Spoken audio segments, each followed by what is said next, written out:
ምስ ሬድዮ ረናይኹም ዘለኹም ዝኸበርኩም ሰማዕትና እዚ ሶሙናዊ ፍጻሜታት እዩ። ኣብ ናይ ሰንበት ፍጻሜታት ኣብ ዝተፈላለዩ ከተማታት ዓለም ዝርከቡ ኤርትራውያን ነቶም ኣብ ሊብያ ብሕማቕ ኩነታት ዝርከቡ ዜጋታቶም ድምፂ ንምዃን ዘካይድዎ ዘለዉ ሰላማዊ ሰልፍታት ይቕጽል ኣሎ። እዞም ኣብ ሃገራት ኤውሮጳን ኣሜሪካን ዝርከቡ ኤርትራውያን ዘካይድዎ ዘለዉ ሰላማዊ ሰልፍታት ኣብ ዝነብሩሉ ዘለዉ ሃገራት ንዝርከብ ኤምባሲታት ሊብያ ስምዕታ ንምቕራብን ማሕበረሰብ ዓለም ቆላሕታ ክገብረሎም ንምጥላብን ምዃኑ ገሊፆም። እዞም ኤርትራውያን ደለይቲ ፍትሒ ኣብ ጭርሖታቶም ነቲ ብሓይልታት ጸጥታ ሊብያ ኣብ ልዕሊ ስደተኛታት ዝወርድ ዘሎ ማእሰርቲ፣ መግረፍቲ፣ ዓመፅ ኣብ ልዕሊ ደቂ ኣንስትዮን መቕተልትን ዝቃወሙ ይርከቦ።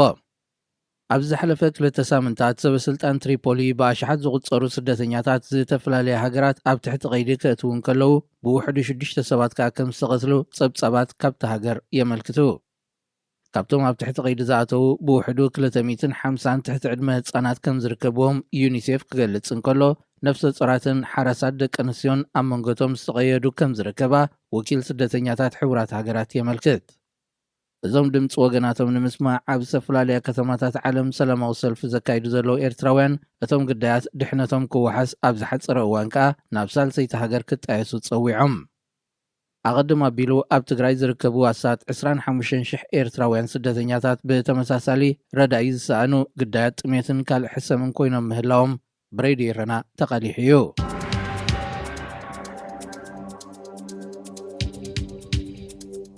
ኤርትራ ኣባል ባይቶ ሰብኣዊ መሰላት ውድብ ሕቡራት ሃገራት ኮይና ክትቅጽል ዳግማይ ተመሪጻ። ኣብ ጀኔቫ ዝመደበሩ ባይቶ ሰብኣዊ መሰላት ብዕለት 14 ጥቅምቲ ኣብ ዘካየደ ኣኼባ ኤርትራ ትርከበን 18 ሃገራት ኣባልቲ ባይቶ ኮይነን ክቕጽላ መሪጽወን። ኣብቲ ካብ 1 ጥሪ 2022 ጀሚሩ ዝተሓዝዎ ነበርቲ ባይቶ ኤርትራ ካብ 193 ድምፂ 144 ብምርካብ ኣባልነታ ክትቅጽል ተመሪጻ። ብምግሃዝ ኩሉ ዓይነት ሰብኣዊ መሰላት ዝኽሰስ መንግስቲ ኤርትራ ኣባል ባይቶ ሰብኣዊ መሰላት ውድብ ሕቡራት ሃገራት ከኸውን ስግንጢርነት ናይቲ ጉዳይ ዘርእዩ ክብሉ ተጣበቕቲ ሰብኣዊ መሰላት ዝሓለፈ ዓመት ኣብ ዝተኻየደ ምርጫ ተቃውሞታቶም ገሊፆም እዮም። ባይቶ ሰብኣዊ መሰላት በብእዋኑ ዘቆመን ራፖርተራት ኣብ ኤርትራ ክሳብ ገበናት አንጻር ሰብኣውነት ዝኸይድ ብመንግስቲ ኤርትራ ዝተፈጸመ ገበናት መርትዖታት ከም ዝረኸባ ንውድብ ሕቡራት ሃገራት ጸብጻባትን ኣቕሪበን እየን። ምስ ኤርትራ ዳግማይ ኣባልነትን ዘረጋገጸ ሃገራት ካሜሮን፣ ሶማልያ፣ ህንድን ኣርጀንቲናን እየን። ኣብ እዋን ምምሕዳር ትራምፕ ካብቲ ባይቶ ኣባልነታ ስሒባ ዝነበረት ሕቡራት መንግስታት ኣሜሪካ ኣብቲ ብሓሙስ ዝተኻየደ ምርጫ 168 ድምፂ ብምርካብ ዳግማይ ኣባልነታ ኣረጋጊጸላ። 45 ኣባል ሃገራት ዝምረጻሉ ባይቶ ሰብኣዊ መሰላት ውድብ ሕቡራት ሃገራት 13 ንኣፍሪቃ፣ 13 ንኤስያ ፓሲፊክ፣ 8 ንላቲን ኣሜሪካን ካሪብያንን 7 ንምዕራብ ኤውሮጳ፣ 6 ከዓ ንምብራቕ ኤውሮጳ ዝተሓዘ እዩ።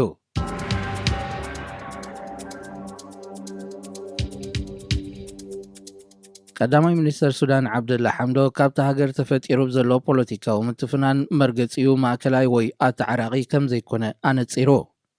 ንሱ ብ15 ጥቅምቲ ንህዝቢ ሱዳን ኣብ ዘቕረቦ መደረ ኣብ መንጎ ብሲቪካውያን ማሕበራት ዝቆመ ልፍንትን ወተሃደራዊ ኣካል መሰጋገር መንግስትን ምትፍናን ምስ ተፈጥረ ብኣልቡርሃን ዝምራሕ ኣካል እቲ ጊዜያዊ መንግስቲ ዘቆመ ካቢነ ክፈርስ ስልጣን ከዓ ኣብ ትሕቲ ወተሃደራዊ ምምሕዳር ክጸንሕ ንዝብል እማመ ብትሪ ከም ዝቃወሙ ፍሊጡ። ዓብደላ ሓምዶክ ካብ ሱዳን ዴሞክራሲያዊ ምስጋር ስልጣን ንምርግጋጽ ከም ቀንዲ ዕማመይ ወሲደየ ብምባል 10 ነጥብታት ዝሓዘ ናይ መተዓረቂ ሓሳብ ኣቕሪቡ። ንሱ ብተወሳኺ ተደናገፅቲ ፕሬዚደንት ነበር አልበሽር ብዝፈጥሮ ዘለዉ ፖለቲካዊ ነውፂ ዴሞክራሲያዊ ምስጋር ስልጣን ኣብ ሓደጋ ዘእቱ ስለ ዝኾነ ኩሎም ወገናት ክነቕሕሉ ዘኻኺሩ። ካብ ሓይልታት ሰራዊትን ልፍንቲ ሲቪካውያን ማሕበራትን ተዋፂኡ ዝቆመ ቆንስል መሰጋገር መንግስቲ ሱዳን ቀዋሚ መንግስቲ ክሳብ ዝትከል በብህብረ ስልጣን ክሕዙ ስምምዕ እኳ እንተነበረ ብሰንኪቲ ብዝሓለፈ ሳምንታት ዝተኻየደ ፈተነ ዕልዋ መንግስቲ እቲ ወተሃደራዊ ሓይሊ ስልጣን ኣብ ትሕቲኡ ክጸንሕ እዩ ዝጠልብ ዘሎ። ድሕሪ ናይ ዓመታት ወፅዓ ብህዝባዊ ናዕቢ ንአልበሽር ካብ ስልጣኑ ዝዓለወ ህዝቢ ሱዳን ቀዳማይ ሚኒስተር ዓብደላ ሓምዶክ ዴሞክራሲያዊ ምስጋር ስልጣን ምምራፁ ብሓጎስ ተቐቢልዎ ኣሎ። ምስ ሬድዮ ረናይኹም ዘለኹም ዝኸበርኩም ሰማዕትና እዚ ሰሙናዊ ፍጻሜታት እዩ። ኣብ ናይ ሶኒ ፍጻሜታት ኣብ ትግራይ ኣብ ዝርከብ ማዓስከራት ተዓቂቦም ዝጸንሑ 12 ኤርትራውያን ስደተኛታት ሰሊኾም ብዝኣተው ዕጡቃት ከም ዝተጨውዩ ኮሚቴን ወደብትን ሰላማዊ ሰልፊ ኤርትራውያን ስደተኛታት ካብ ኣዲስ ኣበባ ሓቢሮም። እቶም ኣብ 12 መስከረም ዝተጨውዩ ኤርትራውያን ሃለዋቶም ክሳብ ሕጂ ክፍለጥ ከም ዘይከኣለ ዝሓበሩ መቕረቦምን ኣባላት እታ ኮሚቴን ዝኾኑ መርጌታ ሰሎሞን ተስፋ ማርያምን ግደይ ተስፋስ ግን ኣብቲ ማዓስከራት ኣብ ትሕቲ ጽላል UNHCR ዝተመዝገቡን ናይ ዝኾነ ይኹን ፖለቲካዊ ፀቅዒ ዘይነበሮምን ምዃኖም ኣስሚሮምሎ። ካብቶም ዝተጨውዩ 12 ኤርትራውያን ስደተኛታት ዛጊት ኣስማቶም ተረኺቡ ካብ ዘሎ ዳንኤል ዕቑባዝ ግን ሃይለ ዝግፍ ሰሃጽንን ካብ ማዓስከር ማይ ዓይኒ መኮነን ታረቀ ኣቐዲሙ ቅድሚ ምዕናዉ ኣብ ማዓስከር ሽመልባ ዝነበረ ሳሚን ኣሮንን ዝተባሃሉ ስም ኣቦታቶም ዘይረኸብናዮ ድማ ካብ ማዓስከር ዓዲ ሓሩሽ እዮም። ኩነታት ማዓስከር ስደተኛታት ኤርትራ ኣብ ክልል ትግራይ ኣቓልቦ ማሕበረሰብ ስለ ዝሰኣነ ብዘይካቲ ኣንጸላልዎ ዘሎ ከቢድ ስእነት መግብን መሰረታዊ ሕክምና ኣገልግሎታትን ግዳይ ዝምታን መጭወይቲ ዕጡቃት እውን ይኸውን ምህላው እቶም ክልተ ኣባላት ኮሚቴ ኣተሓሳሲቦም። ኣብቲ ማዓስከራት ሰሊኾም ብምእታው ኤርትራውያን ስደተኛታት ዝጨወዩ መንነቶም ብንጹር ክፍለጥ እኳ እንተዘይከኣለ ዕጡቃት ሕወሓት ክኾኑ ይኽእሉ እዮም ዝብል ጥርጣረታት ግን ኣሎ። እቶም ኣባላት ኮሚቴ ኣብ መወዳእታ ፌደራላዊ መንግስቲ ኢትዮጵያ ብወገኑ ድሕነት እዞም ግዳያት ኮይኖም ዘለዉ ኤርትራውያን ስደተኛታት ክሕሎ ናብ ውሑስ ቦታ ንምስጋሮም መንገድታት ክኸፍት ከምኡ ድማ ኣብ ሕብራት ሃገራት ጉዳይ ስደተኛታት ዝኸተሞ ውዕል ከኽብርን ኣብ ግብሪ ክውዕልን ንላቦ ኢሎም። እዚ ከምዚ ኢሉ እንከሎ ብ17 ሓምለ 2021 ዓመተ ምህረት ብናይ UNHCR ተወዲቡ 54 ኣዶ ቆልዑን ህፃናትን ዝርከብዎም ኤርትራውያን ስደተኛታት ካብ ክልል ትግራይ ማዓስከር ስደተኛታት ሕንፃፅን ሽረን ናብ ክልል ዓፈር ናብ ዝርከብ ማዓስከር ስደተኛታት ባርሓለ ንምግዓዞም ኣብ ዝነበረ መስርሕ ኣታኽልቲ ኣብርሃለይን ሙሉጌታ የማንን ዝተባሃሉ ኤርትራውያን ብዕጡቃት ካብ ዕቋይ UNHCR ተፈልዮም ናብ ዘይተፈልጠ ቦታ ምስ ተወስዱ ክሳብ ሕጂ ድሃዮም ከም ዘይተፈልጠ ንቤተሰብ ግዳያት ብምጥቃስ ካልኦት ምንጭታት ካብ ኣዲስ ኣበባ ናብ ሬድዮ ኢሮና ኣብ ዝለኣኽዎ ሓበሬታ ኣመልኪቶም።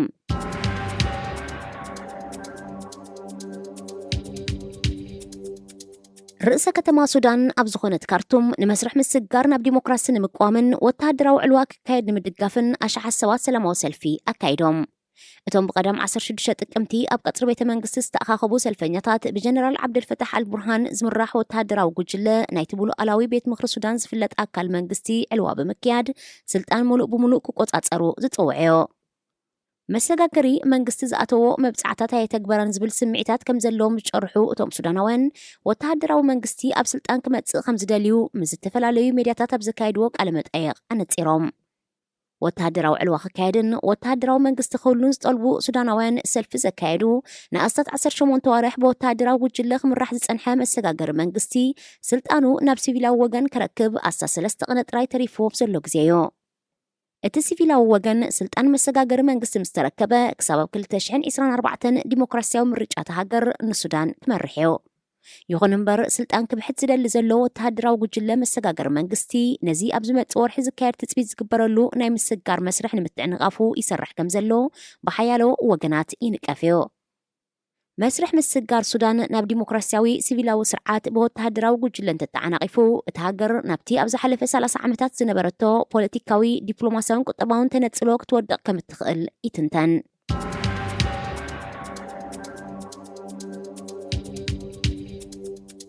ፕሬዚደንት ቱርኪ ጣይብ ኤርዶዋን ናብ 3 ሃገራት ኣፍሪቃ ክበጽሕ ምዃኑ ጋዜጣ አልሑርያት ገሊጻ።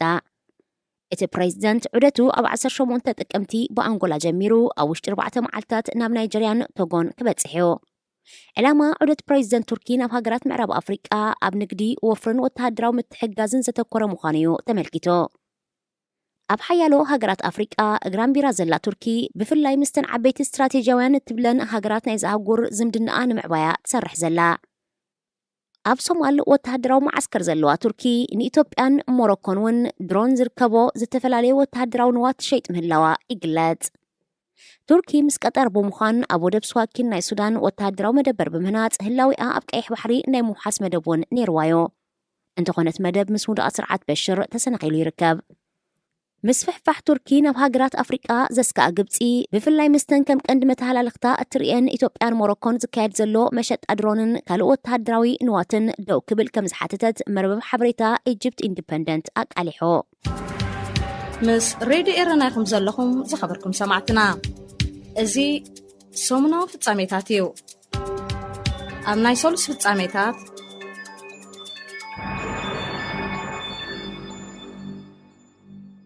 ህዝቅኤል ተወልደ ብኤርትራውያን ኣትሌታት ተታሒዙ ንጸንሐ ክብረ ወሰን ማራቶን ሰይሩ እቲ ኦሎምፒካዊ ኣትሌት ንክብረ ወሰን ማራቶን ኤርትራ ክሰብር ዝኻለ ብሰንበት 17 ጥቅምቲ ኣብ ዝተኻየደ ውድድር ማራቶን ኣምስተርዳም እዩ ኣብቲ ኢትዮጵያዊ ኣትሌት ታምራት ቶላ ብወገኑ ክብረ ወሰን ውድድር ማራቶን ኣምስተርዳም ዝሰበረሉ ቅድድም ህዝቅኤል 5ይ ደረጃ ሒዙ ወዲ 35 ዓመት ህዝቅኤል ነቲ 42 ኪሎ ሜትር ዝርሕቀቱ ውድድር ንምፍጻም 2 ሰዓታት 4 ደቂቃን 35 ካሊታትን ወሲድሉ በዚ ዘመዝገቦ ግዜ ድማ ህዝቅኤል ተወልደ ብኦሎምፒካዊ ኣትሌት ዕቁባ ክብሮም ተታሒዙ ንጸንሐ ክብረ ወሰን ማራቶን ኤርትራ ክሰብር ክኢሉ ኣትሌት ዕቁበ ክብሮም ኣብ ነሐሴ 2020 ኣብ ውድድር ማራቶን ቫሌንሺያ ስፓኛ 2 ሰዓታት 5 ደቂቃን 53 ካሊታትን ግዜ ብምዝጋብ እዩ ክብረ ወሰን ማራቶን ኤርትራ ሒዙ ጸኒሑ እዚ ከምዚ ኢሉ እንከሎ ኣብ ዝሓለፈ ቀዳመ ሰንበት ኣብ ዝተኻየደ ዝተፈላለየ ውድድራት ኣትሌቲክስ ዝተሳተፉ ኤርትራውያንን ኤርትራዊ መበቆል ዘለዎምን ኣትሌታት ኣንጸባራቂ ዓወታት ሓፊሶምን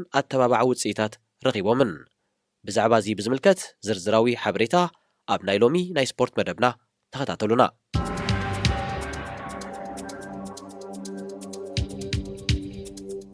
ነፈርቲ ውጊ ኢትዮጵያ ኣብ ከተማ መቐለ ተደጋጋሚ ደብዳብ ከም ዘካየዳ ዝተፈላለያ ማዕከናት ዜና ገሊጸን ብምልሻታት ዝተፈላለያ ክልላት ተደጊፉ ምስ ሓይልታት ትግራይ ኣብ ኩናት ገጢሙ ዝርከብ ሰራዊት መንግስቲ ኢትዮጵያ ኣብ ሓያሎ ግንባራት ከቢድ ስዕረታት ከም ዝወረዶ ኣብ ዝግለጸሉ ዘሎ እዋን እዩ ናይ ነፈርቲ ደብዳብ ከም ዘካየደ ተመልኪቱ በቲ ናይ ነፈርቲ ደብዳብ ሓያሎ ሰላማውያን ሰባት ግዳያት ሞትን መቕሰልትን ከም ዝኾኑ ቴሌቪዥን ትግራይ ኣቃሊሓ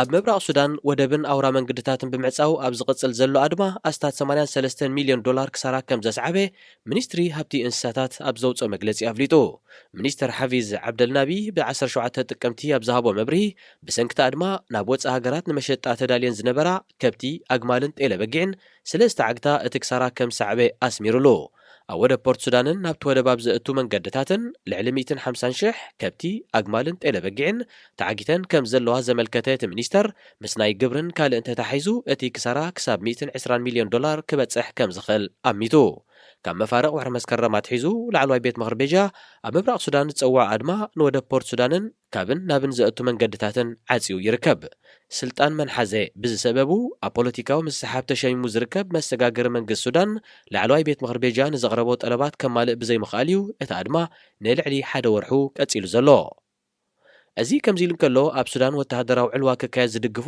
ኣሽሓት ሱዳናውያን ንኻልኣይ መዓልቶም ኣብ ካርቱም ሰልፊ ቀጺሎም ሬድዮ ኤረና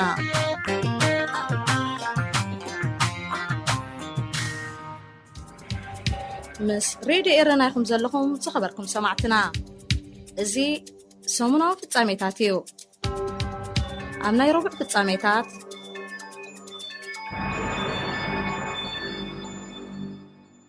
ክሳብ ዝእዋን እዚ ክታበት ኣንጻር ኮሮና ቫይረስ ዘጀመራ ሃገራት ኤርትራን ሰሜን ኮርያን ጥራይ ከም ዝተረፋ ንጸብጻብ ውድብ ጥዕና ዓለም ብምጥቃስ ኣሶሽትድ ፕረስ ሓቢሩ ምዘን ክልተ ሃገራት ተሰሪዓ ዝጸንሐት ብሩንዲ ክታበት ክትጅምር ምዃና ኣብ ዝሓለፈ ወርሒ ብዝኣተወቶ መብጽዓ መሰረት ብሶኒ 18 መስከረም ቀዳምነት የድልዮም ዝተባህሉ ዜጋታታ ፈላሚ ክታበት ኣብ ከተማ ቡጁምቡራ ሂባላ ክታበት ኮሮና ቫይረስ ብክኢላታት እውን ክንጸር ዘይከኣለ ጎናዊ ኣሉታዊ ሳዕቤናት ከም ዘለዎ ቀዳማይ ሚኒስትር ኣላንጉዮም ቡነዮኒ ዝርከቦም ሰበስልጣን ተሃገር ክጠቕሱ ጸኒሖም እዮም ብምዕራባውያን ሃገራት ዝዳሎ ዘሎ ክታበት ኮሮና ቫይረስ ዝተሓሰመት ሰሜን ኮርያ ብወገና ናይ ገዛእ ርእሳ ክታበት ከተዳሉ ተኽእሎ ከም ዘለዋያ ትገልጽ መንግስቲ ኤርትራ ግና ክታበት ኮሮና ቫይረስ ክሳብ ዝእዋን ዝነጽገሉ ዘሎ ምኽንያት ወግዓዊ መግለጺ ኣይሃበሉን ብዝተፈላለያ ሃገራት ዝዳሎ ዘሎ ክታበታት ጸረ ኮሮና ቫይረስ ኣድማዕነቱ ካብ 94 ሚእታዊት ከም ዘይሓልፍን ብዙሕ ዘይተጸንዐ ጎናዊ ሳዕቤናት ክህልዎ ከም ዝኽእልን እዩ ዝንገረሎ ይኹን እምበር እቲ ክታበት ብለበዳ ኮሮና ቫይረስ ክስዕብ ንዝኽእል መጠነ ሞት ኣብ ምጉዳል ዓብ እጃም ከም ዘለዎ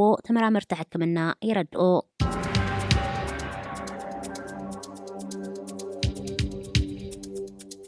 ብሪጣንያ ሕጋዊ መንበሪ ፍቓድ ንዘይብሎም ስደተኛታትን ጉዳዮም ዝተነጽገ ሓተት ዕቁባን ንምስጓግ ብዘውፅኣቶ መደብ መሰረት ዜጋታትን ምቕባል ንዝኣበያ ሃገራት ናይ ቪዛ መቕጻዕቲ ከተተኣታቱ ምዃና ኣጠንቂቓ ካብ ብሪጣንያ ንዝስጓጉ ዜጋታትን ምቕባል ኣብ ልዕሊ ዝኣበያ ሃገራት ጽኑዕ ምቁፅጻርን ክሳብ ምእጋድ ቪዛ ዝበጽሐ መቕጻዕትታት ንምትግባር ተዳልያ ከም ዘላ ንጸሓፊ ውሽጣዊ ጉዳያት እቲ ሃገር ፕሪቲ ፖተል ብምጥቃስ መርበባት ዜና ካብ ለንደን ገሊጸን ብሪጣንያ ኣብዚ ናይ ቪዛ መቕጻዕቲ ኣቐሚጣተን ዘላ ሃገራት ኤርትራ፣ ሱዳን፣ ኢራቅ፣ ኢራንን ፓኪስታንን ፊሊፒንስን እየን። እዘን ሃገራት እቲ ናይ ቪዛ መቕጻዕቲ ኣብ ግብሪ ቅድሚ ምውዓሉ ዝስጎጉ ዜጋታተን ንምቕባል ምስ ብሪጣንያ ክትሓባበራ ክፍሊ ውሽጣዊ ጉዳያት ጸዊዑ። ኣሜሪካ እውን ኣብ እዋን ምምሕዳር ትራምፕ ተመሳሳሊ ናይ ቪዛ እገዳ ኣተግቢራ ነይራ።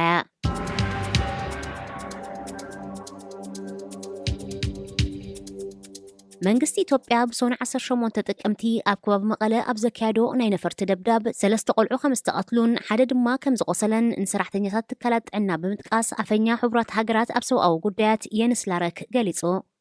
ኣብቲ ዕለቲ ኣብ ዝተኻየደ ካልኣይ ናይ ነፈርቲ ደብዳብ ድማ 9 ሰባት ክቆስሉን ከለዉ ኣብ ሓደ መንበሪ ኣባይትን ሓደ ሆቴልን ዕንወት ከም ዝበጽሐ እቲ ኣፈኛ ብሰሉስ 19 ጥቅምቲ ኣብ ዝሃቦ ጋዜጣዊ መግለጺ ኣመልኪቱ። ነፈርቲ ውጊ ኢትዮጵያ ኣብ ከባቢ መቐለን ዝርከብ ማእከል መራኸቢታት ንምጥቃዕ ነቲ ደብዳብ ከም ዘካየዳ ንወተሃደራውያን ወገናት ብምጥቃስ ማዕከናት ዜና ካብ ኣዲስ ኣበባ ጠቒሰን።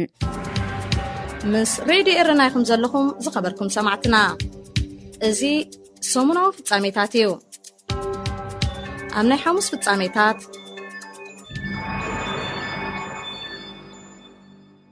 ኣማይት ወተሃደራት ኤርትራ ኣብ ዝሓለፈ ወርሒ ካብ ማዕርፎ ነፈርቲ ባጽዕ ናብ ኣዲስ ኣበባ ከም ዝገዓዙ ምንጭታት ሬድዮ ኤረና ሓቢሮም። ካብ ሓሙስ 16 መስከረም ክሳብ ሰሉስ 20 መስከረም ኣብ ዝነበረ ግዜ በብእዋኑ በበጣሓት ተጻዒኖም ዝመጹ ወተሃደራት ኤርትራ ብናይ መጓዓዝያ ነፈርቲ መገዲ ኣየር ኢትዮጵያ ናብ ኣዲስ ኣበባ ይኸዱ ምንባሮም እቶም ምንጭታት ኣረጋጊጾም። ተደጋጋሚ እዋን ናብ ማዕርፎ ነፈርቲ ባጽዕ ዝዓልባ ዝነበራ ናይ መጓዓዝያ ነፈርቲ መገዲ ኣየር ኢትዮጵያ ዝበዝሐ እዋን ተሳፋሪ ዘይብለን ይመጻ እኳ እንተነበራ ሳሕቲ ድማ መንነቶም ዘይተነጸረ ገለ ወተሃደራዊ ልብሲ ገለ ድማ ሲቪል ዝተኸድኑ ሰባት ክወርዱ ከም ዝሰራዩ እቲ ሓበሬታ ብተወሳኺ ይጠቅስ። እዞም ካብ ባጽዕ ናብ ኣዲስ ኣበባ ዝገዓዙ ወተሃደራት ኤርትራ ናይ መወዳእታ ዝወፍሩሉ ተልእኾ ኣይተገልጸን። ምስ ትግራይን ክልል ዓፈርን ኣብ ዘዋስን ከባቢታት ብጻዕቂ ሰራዊት ኣዋፊሩ ዝርከብ መንግስቲ ኤርትራ ኣብ ዝሓለፈ ቅንያት ኣብ ክልላት ኣምሓራን ዓፈርን ዝተኻየደ ኩናት ብዛዕባ ምስታፍ እውን ሬድዮ ኤረና ዛጊት ከተረጋግጾ ይከኣለትን።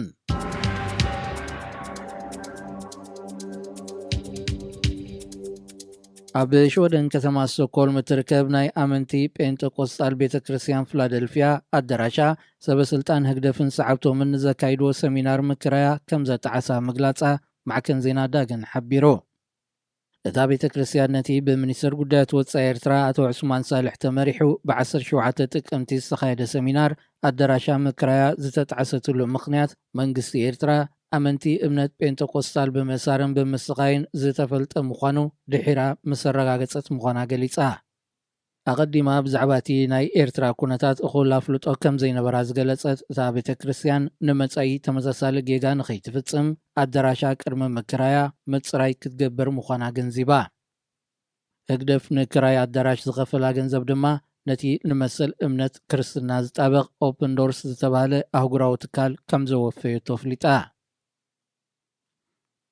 ብዛዕባ ምስ ኩናት ትግራይ ተተሓሒዙ ተፈጢሩ ዘሎ ህልው ኩነታት ብዝምልከት ብሰበስልጣን ህግደፍን ኣዘዝቲ ሰራዊትን ተመሪሑ ኣብ ውሽጢ ዓዲ ዝጀመረ ጽዑቕ ሰሚናራት ኣብዚ እዋን እዚ ኣብ ሃገራት ኤሮጳ ይቕጽል ኣሎ።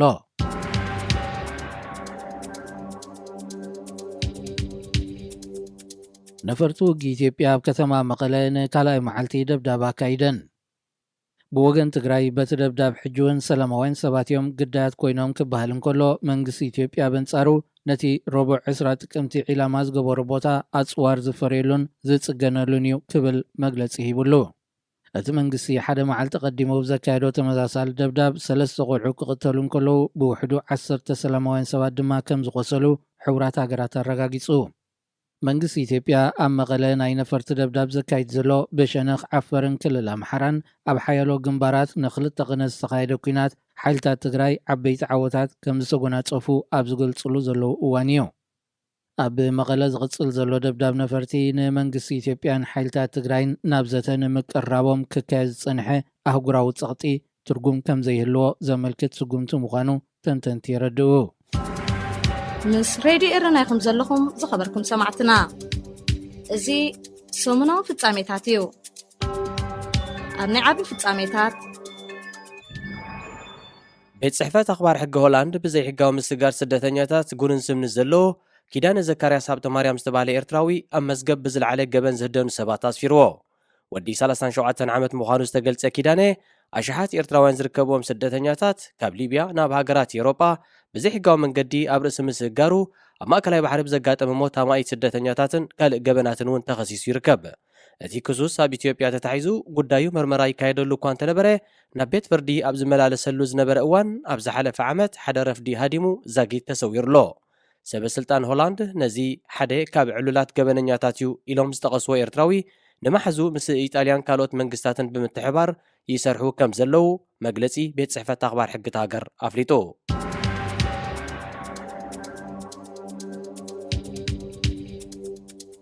ኤርትራ ዝመበቆላ ምብራቅ ገብሪ ህይወት ኣብ ብሪጣንያ ብትሰርሐሉ ሙያ ነርስ ህይወት ንምድሓን ብዝገበረቶ ሓያል ጻዕሪ ዝለዓለ ክብሪ ሙያ ጥዕና ካብ ኢድ ቀዳማይ ሚኒስተር ቦሪስ የንሰን ተቐቢላ። እዛ 45 ዓመት ዘዕድሚያ ኤርትራዊት ብሪጣንያዊት ጓል 14 ዓመትን ከላ ናብ ብሪጣንያ ከም ዝኣተወት ዝሓበራ ማዕከናት ዜና ሃገር ቅድሚ 4 ዓመታት ኣብ ሙያ ነርስ ተዋፊራ ብዘይንቡር ኣመጋግባ ንዝሳቐዩ ሕሙማን ኣብ ምእላይን ምክብኻብን ብዘርኣያቶ ሓያል ጻዕርያ ጅግና ተባይላ። ቀዳማይ ሚኒስተር ብሪጣንያ ቦሪስ የንሰን ንምብራቕን ካልኦት በብሞይኦም ሓያል ጻዕሪ ዘካየዱ ነርሳትን ነቲ ሽልማት ኣብ ዝዓደለሉ ኣጋጣሚ ኣብ ዘስምዖ ቃል ህይወተይ ኣድሒንኩምን መላእ ሃገር ብእግራ ደው ንኸትብል ጽዕርኩምን ኢኹም ክብል ኣመስጊንዎም። እዚ ዝሓለፈ 18 ዋርሕ ንብሪጣንያ ዘሕዝንን ኣድካምን ግዜ ምንባሩ ዝጠቐሰ ቦሪስ የንሰን ነተሸለምቲ ብስም መንግስቲ ደጊሙ ብምምስጋን እንቋዕ ሓጎሰኩም ኢሉ። እዚ ብጀጋኑ ሰብ ሙያ ጥዕና ዴይሊ ሜይል ዝፍለጥ ሽልማት ካብ 2013 ኣትሒዙ ዝጀመረን ብኢንተርነት ንግዲ ዘካይድ ግዙፍ ትካል ኢበይ ዝምወልን ኮይኑ ኣብ ሞይኦም ዕውት ስራሕ ንዘካየዱ ሰራሕተኛታት ጥዕና ዝውሃብ እዩ።